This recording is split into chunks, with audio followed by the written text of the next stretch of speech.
이름으로 기도드립니다. 아멘. 할렐루야. 네, 오늘부터 다시 사무엘 강해가 시작되었습니다. 지난 시간의 내용을 말씀드리면 이스라엘 백성들은 주변의 민족들로부터 위협을 받고 있었습니다. 그래서 이스라엘 백성들은 인간의 왕이 필요함을 느끼고 왕을 세워달라고 요구를 하게 되죠. 사무엘은 왕이신 하나님께서 계심으로 이들의 요구를 못마땅했었습니다. 하지만 하나님께서 문제 삼으신 것은 왕의 제도 자체가 아니라 백성들의 잘못된 사고방식이었죠. 우리 사무엘상 8장 20절 말씀 보겠습니다. 우리도 다른 나라들 같이 되어 우리의 왕이 되어 우리를 다스리며 우리 앞에 나가서 우리의 싸움을 싸워야 할 것이라 하는지라. 아멘. 그러니까 이스라엘의 왕의 요구는 여호와 하나님께서 왕 되심을 거부하는 것이었죠. 열방과 같은 왕이 그들에겐 필요했다는 거예요. 넓게 생각한다면 왕이신 하나님의 다스림을 받으면서 하나님의 나라를 이루어가는 것이 아니라 자기들의 왕을 세워서 이스라엘 스스로의 나라를 만들고 싶어 했다는 겁니다. 그럼에도 불구하고 하나님께서는 이 선지자 사무엘에게 백성들의 요구대로 왕을 세우라고 말씀합니다. 어떤 이들은 하나님께서 이스라엘 백성들의 그 억지와 그 악한 요구에 굴복하신 것이 아닐까 이렇게 의문을 품기도 하는데요, 전혀 그렇지 않습니다. 오히려 하나님은 이 일을 통해서 이스라엘의 진정한 왕은 어떠한 존재인지, 하나님께서 세우실 이스라엘의 참된 왕의 자질과 조건, 그리고 그 왕의 역할이 무엇인지를 알려주기를 원하셨다는 거죠. 이제 오늘 본문에서는 사울이 등장하게 됩니다. 우리는 사울의 이 이야기를 앞뒤로 다 알고 있기 때문에 하나님은 왜 실패하게 될 사울을 왕으로 뽑으셨을까, 이런 생각이 먼저 들 수도 있을 겁니다.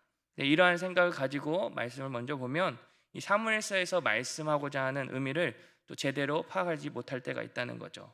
왜냐하면 이 사울이 등장할 때 그 읽는 사람의 독자의 입장으로 볼 때 내가 저 사울 진작에 이럴 줄 알았어 이렇게 말할 수 있는 암시를 전혀 주고 있지 않다는 거죠. 이제 앞으로 사울의 이야기 또한 다윗의 이야기가 계속해서 나옵니다. 근데 하나님의 깊고도 오묘한 섭리가 이 말씀 안에 있다는 것을 우리가 기억하면서 기대하시면서 말씀을 들으셨으면 좋겠습니다. 우리 본문 1절, 2절을 보면은요, 먼저 사울의 집안 이야기가 나옵니다. 아버지가 기스고요, 또 그리고 베냐민 지파입니다. 또 사울은 유력한 사람이라고도 합니다. 이 유력하다의 원어의 의미를 보면은요, 군사적으로 보면은 유능한 용사가 있고요, 또 재산이 많은, 또 부유한 의미를 담고 있습니다. 요즘 말로 하면은 금수저로 태어난 거죠. 또 사울의 용모는 어떠했을까요? 키도 크고 얼굴도 매우 잘생겼다라고 말하고 있습니다. 그러니까 사람들의 눈으로 보기에는 이 왕으로서 적합해 보인다는 거죠.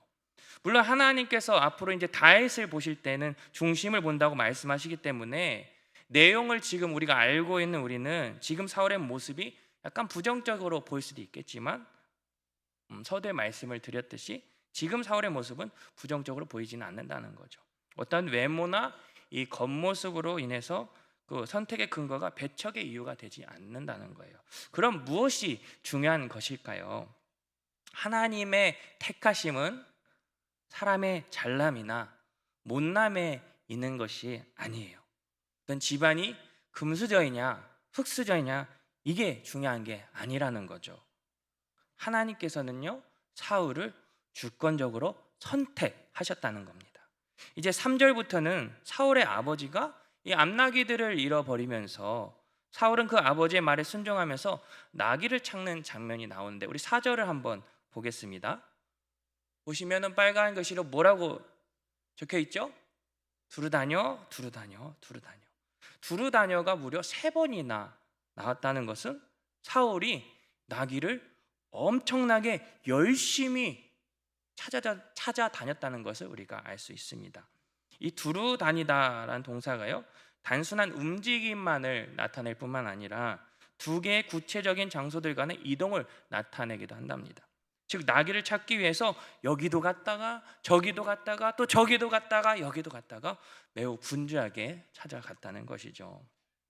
이 사울이 왕이 되어가는 장면에 뜬금없이 이 나귀를 잃어버리고 찾아다니는 것이 의문이 생기기도 합니다. 사람들마다 나귀를 찾는 이 장면에서 견해가 좀 다르긴 해요. 긍정적으로 보면은 이 나귀를 열심히 찾는 모습이 마치 잃어버린 양을 찾듯이 목자의 심정을 갖췄다라는 의견도 있고요. 또 부정적으로 보면은 이 큰 나귀 하나 못 찾는 무능한 리더십을 가졌다, 이런 의견도 있어요. 근데 저는 나귀를 그 당시의 상징적 의미로 한번 생각해 봤어요. 그러니까 나귀의 상징적인 의미를 보니까요, 암나귀라는 것은 왕권을 상징한다고 해요. 그러니까 나귀가 말보다는 천천히 걷는다고 해서 이 이동 수단으로는 최고의 가축이라고 했습니다. 그리고 지금처럼 나귀가 뭐 흔한 동물이 아니라, 즉 일반 서민들이 타고 다닐 수 없는 귀족들만 겨우 사용할 수 있는 귀한 동물이었다는 거죠. 그래서 암나귀를 이 귀족들이나 왕처럼 이렇게 신분이 높은 사람들의 이동 수단으로 사용하다 보니까 어떤 한 나라의 왕권을 상징한다, 이런 의견도 있더라고요. 이게 정답이라고는 할 수는 없지만 아마도 이스라엘 백성들이 필요로 하는 왕을 절실하게 찾는 모습을 암시하고 있지 않는가 한번 생각해 봤습니다. 다시 말해서 이 나귀 찾는 이야기가 뜬금없이 나와 보이지만 하나님의 그 섭리 가운데서 이 사울이 왕권으로 세워지는 것으로 좀 연결이 된다는 거죠. 본문 5절부터는 이제 나귀를 찾다 못 찾으니까 이제 오랜 시간 집에 못 들어가서 아버지가 걱정하시니 이제 돌아가고자 하는 이 사울의 모습이 그려집니다. 그러나 이 사울의 종은요, 마지막 방법으로 그 지역에 사는 선견자를 찾아가서 물어봅니다. 자, 6절 볼까요? 우리 한번 읽어보겠습니다. 시작.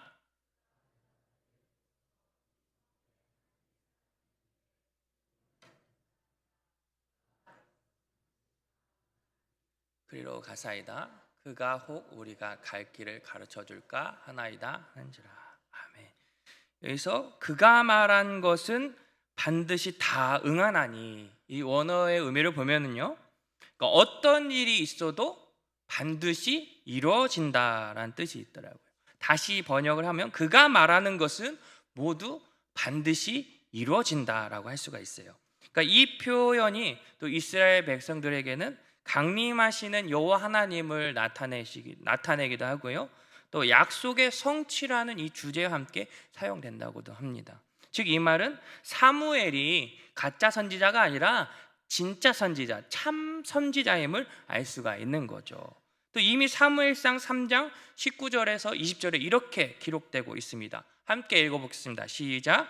사무엘이 자라매 여호와께서 그와 함께 계셔서 그의 말이 하나도 땅에 떨어지지 않게 하시니 단에서부터 브엘세바까지 온 이스라엘이 사무엘은 여호와의 선지자로 세우심을 입은 줄을 알았더라. 아멘.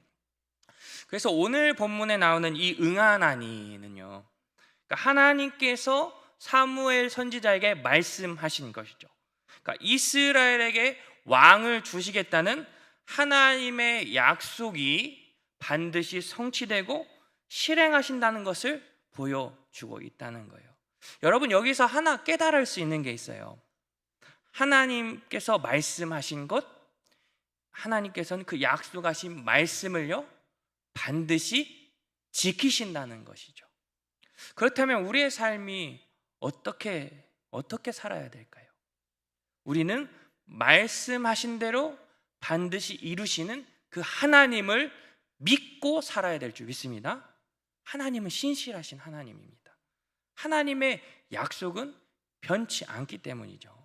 성경을 보면은요, 하나님께서 말씀하신 일들이, 그 약속하신 일들이 하나도 안 이루어진 게 없다는 것을 우리는 알 수가 있어요. 많은 내용들이 있지만 대표적으로 창세기만 봐도 알 수가 있어요. 아담과 하와가 타락했을 때 하나님께서 창세기 3장 15절 이렇게 말씀하십니다. 우리 함께 읽겠습니다. 시작.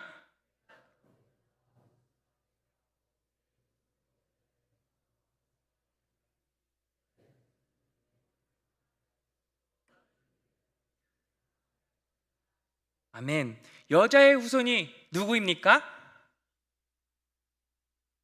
누구세요? 그죠? 바로 신약에서 오신 예수 그리스도, 우리의 구세주 예수님이시라는 거죠. 그러니까 하나님께서는 말씀하신 대로 우리를 구원하시기 위해서 예수님을 이 땅에 보내주셨습니다. 그 구원을 이루기 위해서 십자가에서 죽으시고 다시 부활하시고 승리하신 줄 믿습니다. 사랑하는 성도 여러분, 하나님의 말씀은요 1.1획도 변치 않으시고 없어지지 아니하시고 반드시 이루어진다는 사실을 믿으시길 바랍니다. 지금도 우리들에게 이 말씀을 통해서, 성경을 통해서 하나님께서는 계속해서 말씀하고 계신다는 거예요. 그래서 우리는 하나님의 그 말씀을 끝까지 붙들고 살아가야 된다는 거죠. 하나님의 말씀을 듣고 하나님의 말씀을 읽고 하나님의 말씀을 지키면서 살아가야 될 줄 믿습니다. 약속의 하나님께서 우리를 끝까지 지켜주시고 보호하실 것을 믿으시면서 전능하신 하나님 아버지를 바라보면서 살아갈 수 있는 우리 모두가 되길 소원합니다. 때로는 우리의 삶 속에서 하나님의 그 약속이 이루어지지 않는 것처럼 느껴지고 또 우리의 믿음이 흔들릴 때도 있죠. 그러나 우리는 의심을 해서는 안 되는 거예요. 신실하신 하나님의 말씀을 붙잡고 하나님 말씀에 순종하면서 하나님의 때를 기다리면서 하나님을 온전히 믿고 살아갈 수 있길 바랍니다. 우리는 완전하지 않았습니다. 우리는 변할 때도 있어요. 하지만 우리가 믿는 하나님은 완전하신 하나님이심을 믿으시길 바랍니다. 반복해서 말씀드리지만 하나님은 변치 않으시고 약속을 이루어 가시는 신실하신 하나님, 능력의 하나님이심을 우리는 믿습니다. 그 하나님을 믿고 주님의 말씀하심을, 주님의 그 약속하심을 기대하면서 또 주님께 기도하면서 또 기다리면서 살아갈 수 있는 저와 여러분이 되기를 바랍니다. 이제 사울은 종과 함께 이 성읍으로 장소를 이동하게 됩니다. 그리고 물을 기르러 나오는 소녀들을 만나서 선견자가 어디 있는지 물어보게 되죠. 우리 9장 13절 다 함께 읽겠습니다. 시작.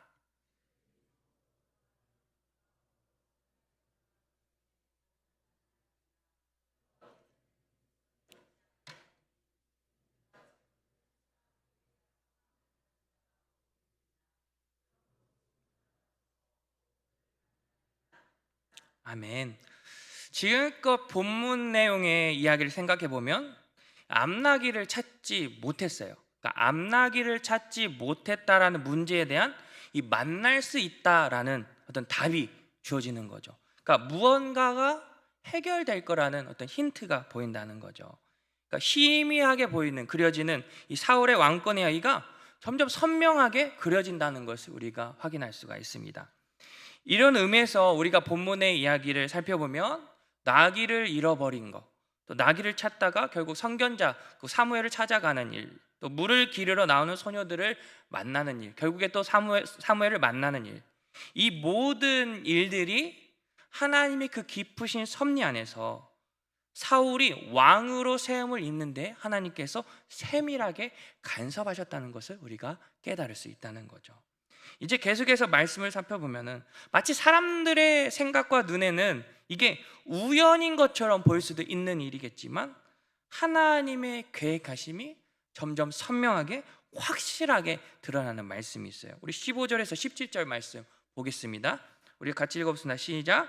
사울이 오기 전날에 여호와께서 사무엘에게 알게 하여 이르시되 내일 이맘때 내가 베냐민 땅에서 한 사람을 내게로 보내리니 너는 그에게 기름을 부어 내 백성 이스라엘의 지도자로 삼으라. 그가 내 백성을 블레셋 사람들의 손에서 구원하리라. 내 백성의 부르짖음이 내게 상달되었으므로 내가 그들을 돌보았노라 하셨더니 사무엘이 사울을 볼 때 여호와께서 그에게 이르시되 보라, 이는 내가 네게 말한 사람이니 이가 내 백성을 다스리라 하시니라. 아멘.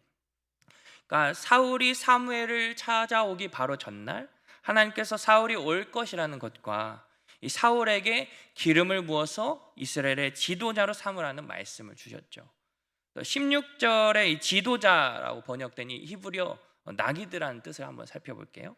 어떤 직책에 임명된 자 혹은 어떤 직책에 임명되었으나 아직 업무를 시작하지 않은 자를 가리키는 명사라고도 합니다. 그러니까 즉 이 명칭이 아직 왕으로 세움을 입지 않은, 그러니까 미래 왕에 대해서 주로 사용되고 있다는 점에서 뒷받침이 된다고 합니다. 그래서 사무엘상 10장 1절이나 우리 사무엘상 25장 30절에도 이렇게 지도자 나기드라고 표시가 되어 있습니다.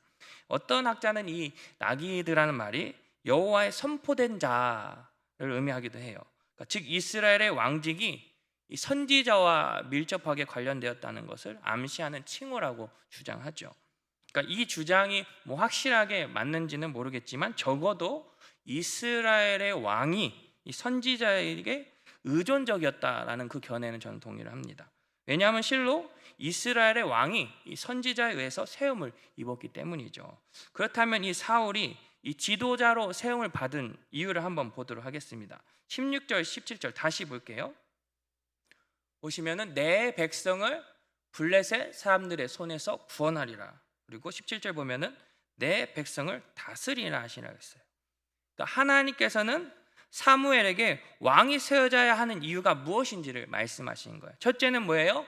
이스라엘 백성을 블레셋 손에서 구원해내는 일입니다. 두 번째는 뭐예요? 이스라엘 백성을 다스리는 일이죠. 그러니까 종합해서 말씀을 드리면 사울이 왕으로 세워져서 해야 될 일은 밖으로는 이방 민족들의 손에서, 특히 이 블레셋의 손에서 이스라엘 백성들을 구원하는 구원자로서의 역할을 해야 된다는 겁니다. 또 안으로 보면은 공의와 정의로 백성들을 다스리는 통치자의 역할을 해야 된다는 거죠. 학자 부르거마는 이렇게 이야기를 했어요. 왕을 세우는 행위는 구원론적이다. 사울은 구원할 자인 것이다. 그 행위는 또한 교회론적이다. 그것은 공동체를 위한 것이란 말이다. 사울은 공동체를 구원하여 새롭게 시작할 수 있도록 해야 한다. 이렇게 이야기를 했어요. 여러분, 이스라엘 백성의 정체성이 무엇일까요? 하나님의 백성입니다. 하나님의 백성으로서 그 정체성을 보존하기 위해서는 이방인들과 타협해서는 안 되는 것은 물론이고 그들에게 지배당해서도 안 된다는 거죠. 더 완벽히 해내야 되는 것은 그들을 완전히 진멸하는 거죠. 왜냐하면 이미 우리가 사사시대에서도 봤듯이 이방 민족들을 제거하지 않아서 그들의 종교와 세속적인 문화를 답습하게 되었습니다. 그래서 하나님 앞에서 큰 죄를 범하고 또 그들은 또 고통을 당하고 회개하고 구원의 은혜를 맛보고 다시 또 범죄하고 고통당하고 회개하고 또 은혜를 맛보고 이러한 반복적인 비극적인 삶을 살아갔다는 거죠. 또 출애굽으로 거슬러 올라갔다 생각을 해본다면 애굽에서 종살이하면서 고통받고 부르짖는 백성들을 구원하시고 이 40여 년 광야 생활 끝에 가나안 땅으로 인도하신 하나님의 크신 뜻을 이룩하지 못하게 되는 거예요. 그러므로 왕에게 가장 먼저 요구되는 게 무엇일까요? 이스라엘을 이방 나라의 위협으로부터 완전히 구원하고 이스라엘 백성, 하나님의 선택된 백성으로서 정체성을 보존해 가는 거죠. 또한 외부의 적으로부터 보호하고 지키는 이 군사적인 것뿐만 아니라 백성들을 잘 다스려야 하는 그 사명도 주어지게 된다는 것입니다. 이것이 왕이 될 사람이 할 일, 곧 사울이 할 일이 되는 거예요. 이러한 사명을 감당하기 위해서는요, 하나님께서 모세에게 주신 그 언약의 말씀을 또 지켜내야 돼요. 우리 신명기 17장 18절에서 19절 말씀도 같이 읽겠습니다. 시작.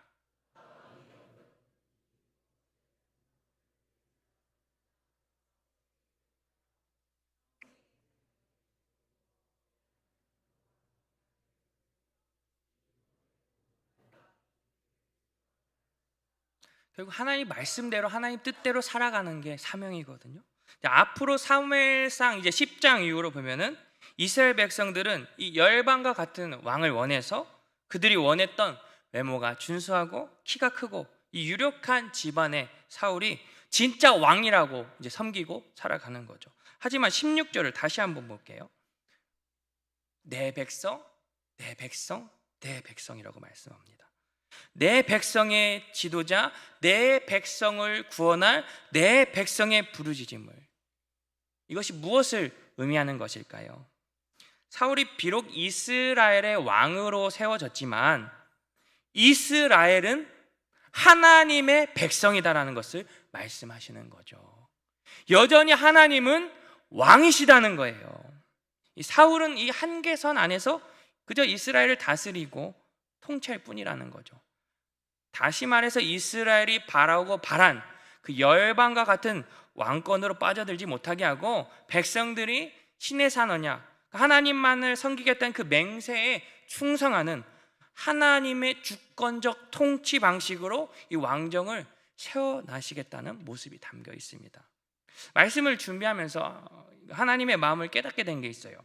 16절 이 말씀 묵상하면서 하나님의 진한 사랑이 보여지더라고요. 왜 그럴까요? 하나님은 하나님의 백성을 위해서 지도자로 세우시는데 이게 왕정을 위함도 아니에요.